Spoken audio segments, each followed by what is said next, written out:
Hi friends, ഇന്നത്തെ നമ്മുടെ video grow ബാഗിന് പകരം എങ്ങനെ ചാക്ക് ഉപയോഗിച്ച് കൃഷി ചെയ്യാമെന്നുള്ളതാണ്. എല്ലാവർക്കും MP ഗ്രീൻ ഫാമിലേക്ക് സ്വാഗതം. ഇതുപോലെ അരിച്ചാക്കോ അല്ലെങ്കിൽ സിമൻറ്റ് ചാക്കോ ഉപയോഗിക്കാവുന്നതാണ്. ഇന്ന് കൺസ്ട്രക്ഷൻ നടക്കുന്ന സ്ഥലങ്ങളിലൊക്കെ ചോദിച്ചു കഴിഞ്ഞാൽ ഒരുപാട് സിമൻറ്റ് ചാക്ക് നമുക്ക് അവൈലബിൾ ആണ്. എന്നിട്ട് ഇതുപോലെ ചാക്ക് രണ്ടാക്കി മടക്കിയതിന് ശേഷം കട്ട് ചെയ്യുക. ഒരു ചാക്ക് ഉപയോഗിച്ച് 2 എണ്ണം വരെ ഉണ്ടാക്കാവുന്നതാണ്. ഞാനിവിടെ ചെയ്യുന്നത് പച്ചക്കറി കൃഷിയാണ്, അതുകൊണ്ടാണ് ഇതുപോലെ ഒരു ചാക്ക് 2 ആക്കി മുറിച്ചത്.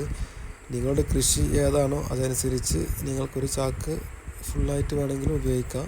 കൃഷിയുടെ ഓരോ ഇതനുസരിച്ചാണ് ചെയ്യേണ്ടത്.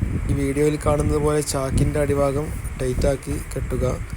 കയറിൻ്റെ നീളം കൂട്ടുന്നതിലൂടെ പയറ്, പാവക്ക പോലെയുള്ള പച്ചക്കറികൾ വളർത്താൻ സാധിക്കും. എന്നിട്ട് കെട്ടിയ ഭാഗം ഉള്ളിലാവത്തക്ക വിധം മറിച്ചു വെക്കുക. എന്നിട്ട് 2-3 ഹോളിടുക. കെട്ടി നിൽക്കുന്ന വെള്ളം വാർന്നു പോകാൻ വേണ്ടിയാണ് ഇങ്ങനെ ഹോളിടുന്നത്. ഇപ്പോൾ നമുക്ക് യഥാർത്ഥ ഗ്രോ ബാഗിനേക്കാളും വലുപ്പത്തിൽ ചിലവില്ലാതെ നല്ലൊരു ബാഗ് റെഡി ആയിട്ടുണ്ട്. ഈ രൂപത്തിൽ ഗ്രോ ബാഗ് ഉണ്ടാക്കുന്നത് എല്ലാവർക്കും മനസ്സിലായി എന്ന് വിചാരിക്കുന്നു. നിങ്ങളുടെ വിലയേറിയ അഭിപ്രായങ്ങൾ അറിയിക്കുക. Thank you.